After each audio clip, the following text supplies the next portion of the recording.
चलिए शुरू करते हैं। आज की वीडियो में हम लेवल 3 की क्वेश्चन 1 6 to 10 डिस्कस करेंगे, one and more correct section की।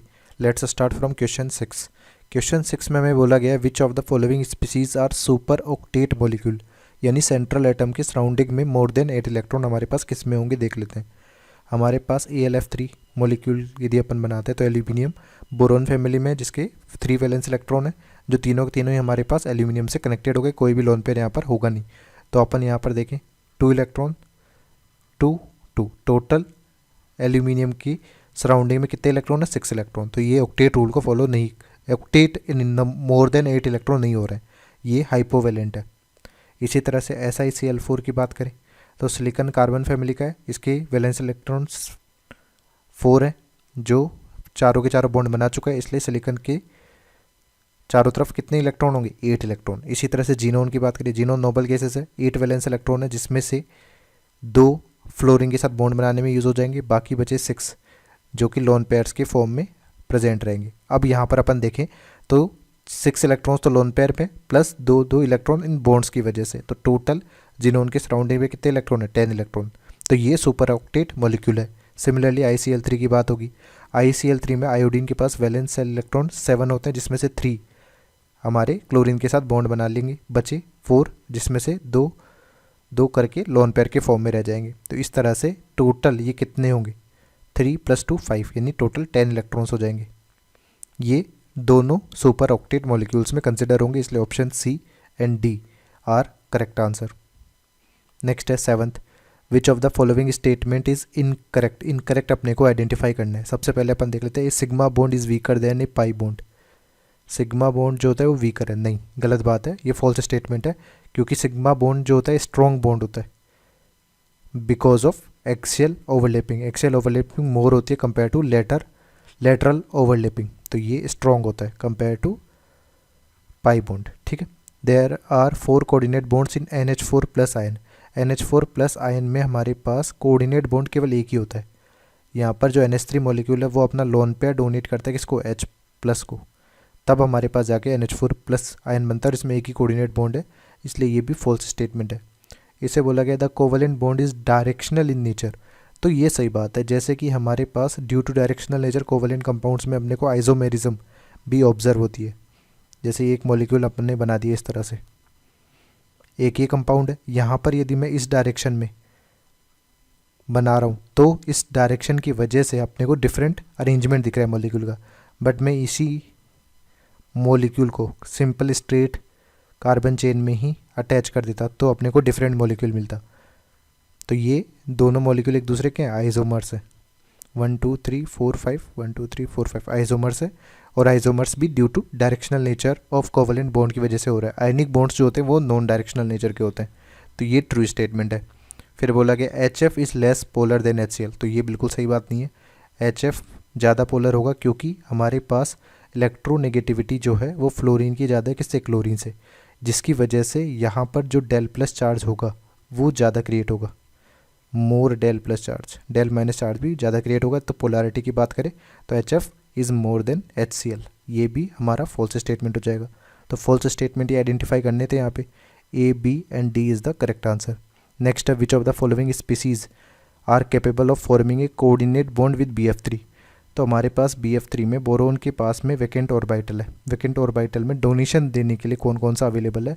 तो यहाँ पर PH3 देखें, जस्ट लाइक NH3 यहाँ पर एक लोन पेयर प्रेजेंट है, OH- के पास नेगेटिव चार्ज है तो इसके पास भी लोन पेयर अवेलेबल है, बट NH4+ और Mg2+ ये दोनों ही NH4+ इलेक्ट्रॉन डेफिशिएंट तो नहीं है, बट हमारे पास इसके पास अवेलेबल नहीं है कोई भी lone pair, no lone pair available.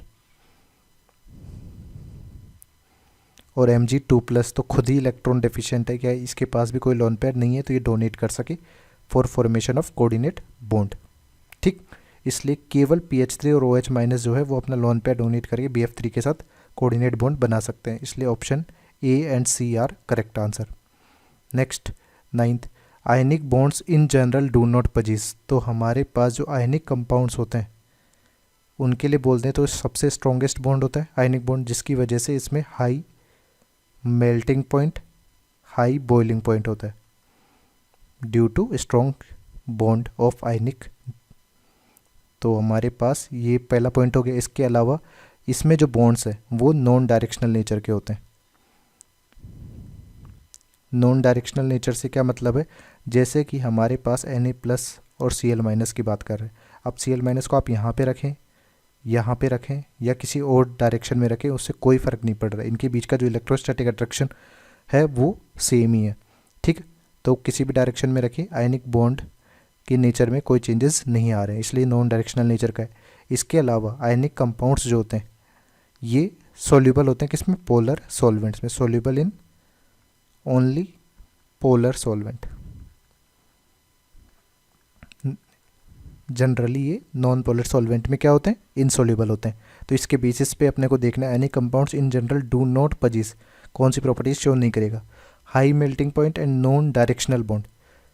High melting point होता है और नॉन डायरेक्शनल बॉन्ड भी होता है, तो ये ट्रू स्टेटमेंट है। फिर बोला गया high melting point and low boiling point, low boiling point नहीं होता, लो बॉइलिंग पॉइंट भी हाई होता है, फॉल्स हो जाएगा। फिर बोला गया डायरेक्शनल बॉन्ड नहीं होते, फॉल्स हो जाएगा।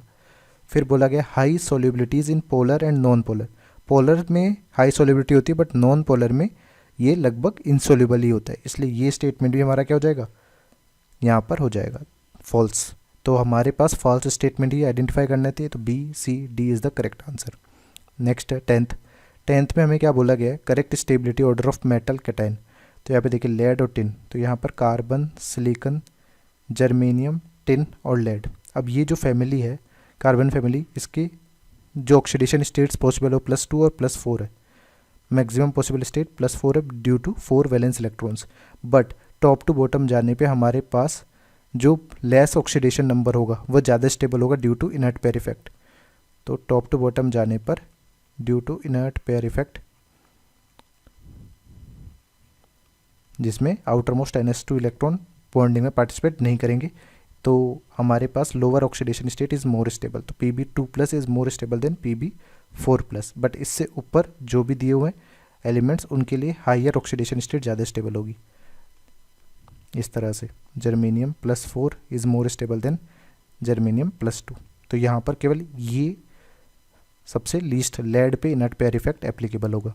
तो इसी बेसिस पे अपन देखें यहाँ पर लेड 2+ और टिन 2+ में से यदि अपन कंपैरिजन करते हैं तो हमें क्या ऑब्जर्व होता है कि कौन सा +2 ऑक्सीडेशन स्टेट ज़्यादा स्टेबल होगा।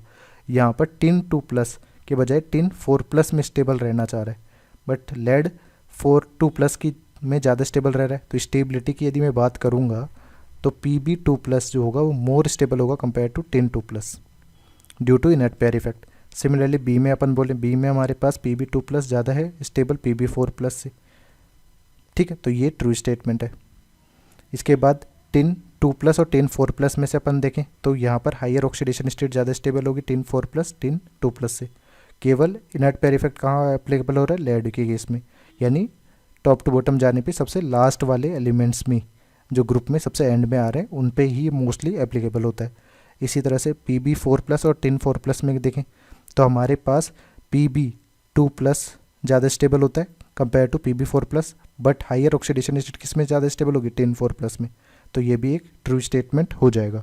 इस बेसिस पे यहाँ पे ट्रू स्टेटमेंट जो है वो B और D है। तो option B and D are correct answer.